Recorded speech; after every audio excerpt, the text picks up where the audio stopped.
Howdy, folks. I'm Rick Wilson. Welcome back to the Enemies List podcast. As always, I want to bring you the name and an identity of a person who is doing their very best to be on America's enemies list, to corrupt our country, to break our country, to harm people, to harm our system of government, our way of life. And it's a returning favorite, but you will be unsurprised to find that this week's enemies list leading figure by many, many miles is Stephen Miller. Stephen Miller, the Reinhard Heydrich of the Trump administration. All right, folks, why Miller? Why now? Why today? You would think maybe Elon Musk, maybe anybody else in the Trump administration. There have been plenty of excesses and horrors in the last week. But as I'm recording this on Sunday afternoon, we're in day 2 of massive civil disobedience in Los Angeles. It has thus far been peaceful civil disobedience. It has been greeted, however, with a moment Donald Trump has been waiting for. And it's a moment crafted by Stephen Miller. There's a reason ICE is in Los Angeles rounding up people who are here, many of whom are here under status, many of whom are here following the rules. They're just rounding them up. It's indiscriminate because that is Miller's way. The crime of these immigrants in Stephen Miller's eye is not to even be here illegally. It is to be here at all. Now, Miller has placed himself in the center of this because he is the full architect of everything going on at the Department of Homeland Security.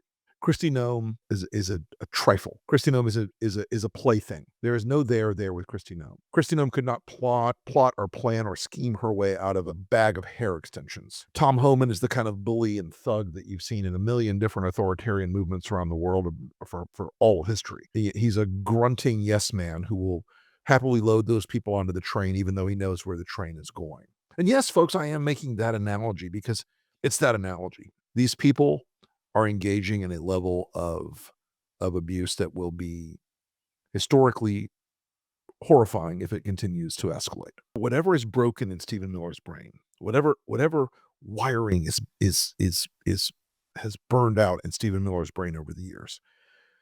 He's not an old man, but he has the thoughts and ideas of a very old man. He has the thoughts and ideas of somebody from another century. His hatred of immigrants and immigration is so deeply and fundamentally wired into the power Trump holds over his base that Stephen Miller has now gone all in. We have now deployed National Guard troops for a fairly small civil disobedience exercise in California that Miller and the president, they have nationalized the California National Guard to do this. Pete Hegseth is boasting that he has the Marine Corps standing by to come in. It's called Posse Comitatus, Pete, you drunken dumb ass. This is a moment where Stephen Miller, in the architecture of Stephen Miller's empire of cruelty, in order to deport as many people as he can, because of whatever weird-ass white nationalist fantasy has filled his broken brain, where Miller is going to lash out, where he's going to use the power of the state. Because here's what Trump and Miller want. They want one person to step over that line and shoot a cop or hurt a cop. Now, you and I all know the raging hypocrisy of this. This is a group of people, including Stephen Miller, who have praised the 1/6 terrorists, the January 6 terrorists who attacked the U.S. Capitol. And they were terrorists, by the way. Every one of those people that Trump freed was culpable, but hundreds and hundreds and hundreds and hundreds of those people were directly involved in violent assaults on police officers. They were not punished sufficiently. They weren't punished sufficiently even before Trump pardoned them. When you give authoritarians a signal that violence that they have exercised is fine, and then you protest, they will try to put that protest in the frame of the violence to excuse their prior actions. There's a lot of folks in the MAGA right today. Oh, this is just like January 6th. No, it's nothing like that because they're not attacking the cops. They're not beating cops with sticks. They're not spraying cops with bear spray. They're not attacking cops with clubs. But Miller, again, being the architect of this entire show that's happening in California right now, why did they go to California? Why did he choose Los Angeles? Why didn't he go to, I don't know, Arkansas, where the chicken processing plants employ tens of thousands of people who are here illegally? Why didn't he go to South Dakota? Same story. Let me go to Texas, cattle ranching, oil field work, all kinds of things. Why didn't you come to Florida? I'll tell you why. Because they knew in California they would get a reaction. They knew they would have people protesting, seeing their family members snatched off the streets and out of schools, out of restaurants, out of shops. They knew they'd get a reaction.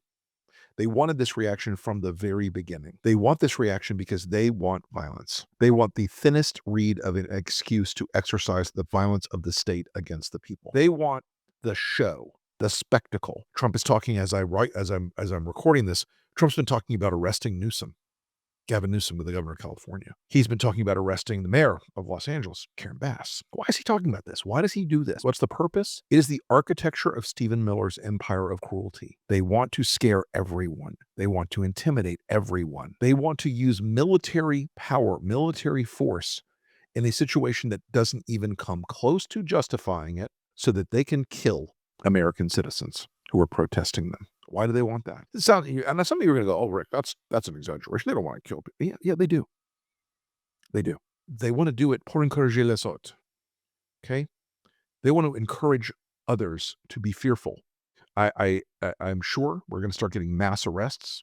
They've been flying surveillance planes above the site for a couple of days now. They've been dirt boxing them, which is a way to monitor the cell phones that are on the scene. I'm sure they're going to start arresting people, but they want the violence. They want to provoke one small act of violence to permit them to engage in a widespread act of violence. And this is all on Stephen Miller, this broken-brained, weird, sick, absolutely mentally ill, fucked up person that you cannot underestimate the bile and evil and sickness of Stephen Miller. It's not just trolling. There are some people on the right who do the immigration thing because they know it works for the base. And they also understand that immigrants are wired into our country, our culture, our history, our economy, our lives, our families, including people who are not here yet under legal status. You know, it's the last thing they'd ever do is propose a fix that said, if you're not a criminal and you follow these rules and you pay taxes and you pay into Social Security, Medicare, Medicaid, which they're not getting back, by the way,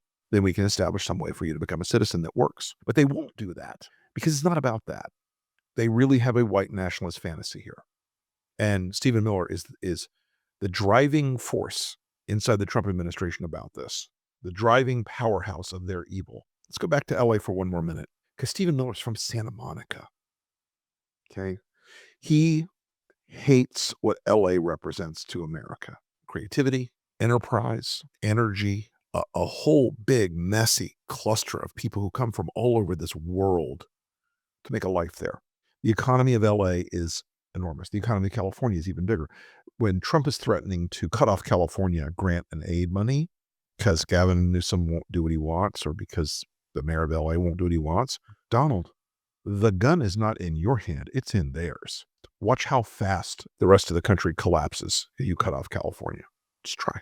Give it a shot. Miller is a profoundly evil guy. And we don't like to say the word evil in our society anymore. We don't like to look at somebody and go, "Oh, that person's evil." Now, I referred to him as the Reinhard Heydrich of the Trump administration at the very beginning of this conversation. He's one of your lesser-known Nazis by most normies. You know, most people get the big five. You know, Goebbels and Himmler and Hess and blah blah blah. Heydrich was a logistics guy, a back-of-the-room guy. He had been a naval officer in the German Navy, had a sex scandal, blah, blah, blah, and joined the Nazi Party. Because that's where the rejects were going. That's where the weirdos were going. That's where the people who had been thrown out of society or of establishment or of institutions went in the early 30s. So Heydrich helped form the SA. He helped form the SS. He had the German Nazi political organization take over all of German military law enforcement and the military justice system. He had to take over the national police force in Germany, and he slowly consolidated power over the years. He was the guy who called and held the Wannsee Conference, where the final solution to the Jewish problem was implemented. If Excel had existed in that day and age, Heydrich would have loved it. There is no closer parallel at this moment to Stephen Miller than Reinhard Heydrich. I've written about this before. It is the organizational push. It is the institutional push. It is Miller knowing how to use the tools of government, the power of the state, to implement policies that are facially illegal, that are morally indefensible, and that have the potential to lead to atrocities and abominations that no one wants to look at. Heydrich was that guy in Germany. And I know everyone's like, how dare you compare him to a Nazi? He's Jewish. Reinhard Heydrich, his character, his methodical nature, his implacable hatreds are Stephen Miller. This country should not have a Reinhard Heydrich. In a rational country, we would never have a Reinhard Heydrich, but we do.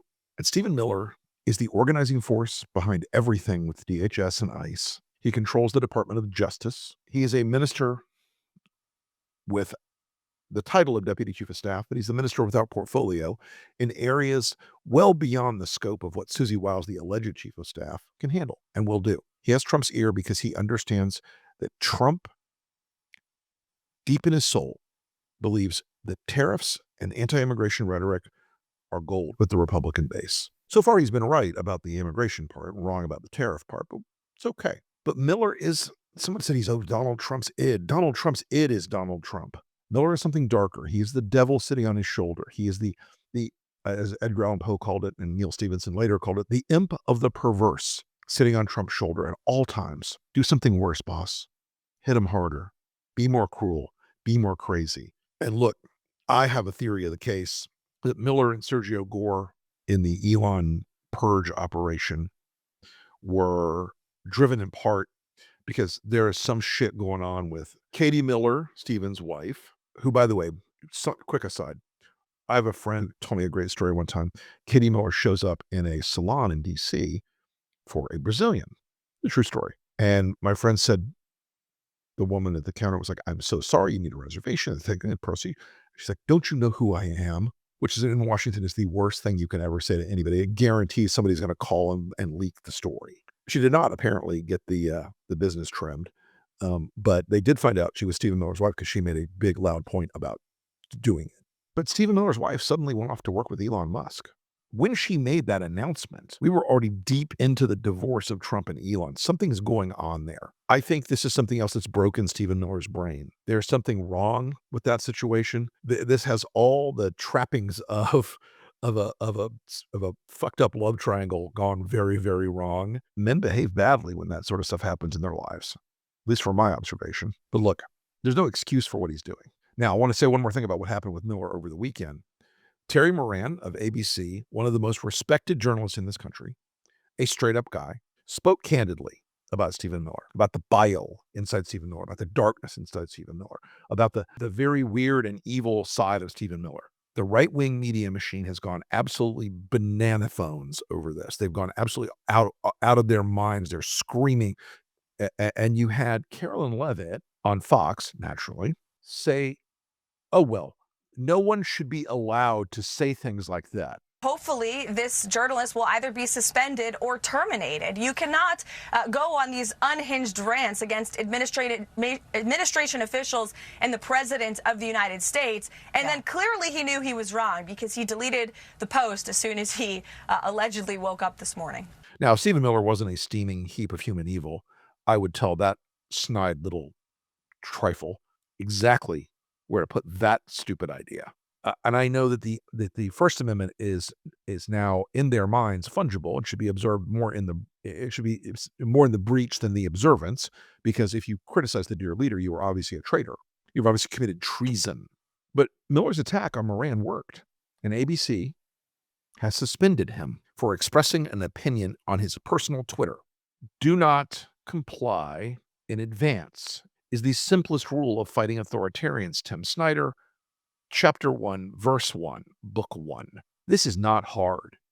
And yet ABC did exactly the wrong thing. When a bully hits you in the face, you do not apologize and give him your lunch money. You hit him back. When a bully says, I'm going to beat you up, I'm going to kick your ass, I'm going to kill your dog if you don't do it, you strike before he can. ABC, like every other major institution in this country, will be confronted over and over and over again with this. And if you give in preemptively, if you give in advance, if you say, oh no, well, we don't want to make Trump upset, it might upset our board, or he might do something with our deals that we want to do, or he might stop a merger, or he might do something that could cost us time in court, or Congress might call us.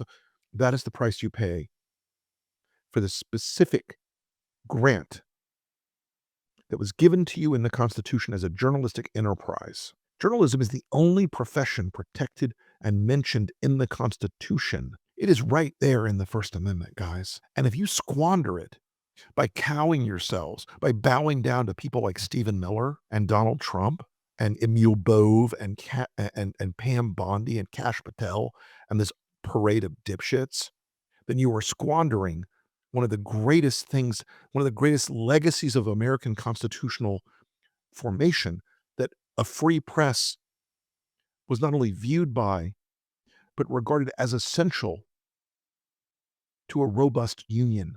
ABC should not have suspended Terry Moran at Stephen Miller's behest. They should undo that immediately. It is outrageous. But it should tell everybody else in the journalistic world that the power Miller has is because you have given it to him, because you have handed him that power. If you bow to him, he will take more power. He will put more restrictions on you. He will do more harm. He will deport more people who are innocent. The idea that every person here who's illegal is some sort of member of MS-13 or Trinidagua or some sort of violent criminal is the hook by which they hold on to their base and while they exercise this extraordinary cruelty and this extraordinary excess. It is the hook they use to pretend to the courts that they're conducting law enforcement and not something more like a pogrom. Stephen Miller is the bleeding, dark, hideous cancer in the center of this administration. Reporters ought to act like that. They ought to treat him that way. And that means you don't treat a guy who's at the top of the enemy's list with any kind of deference whatsoever. Thanks, folks. We will talk to you again on the next enemy's list. And we are going to be back also this week. I've got a couple of great podcasts on the Lincoln Project podcast coming up. Catch me on lives on my Substack and on the Lincoln Square Substack. And you guys keep fighting. Do not bow down to these people. Do not ever give up in advance. As for the folks protesting in Los Angeles, keep it peaceful, keep it loud, keep it aggressive. Don't fall into their trap, though, because that's what they want. Thanks again, folks. We'll talk to you next time.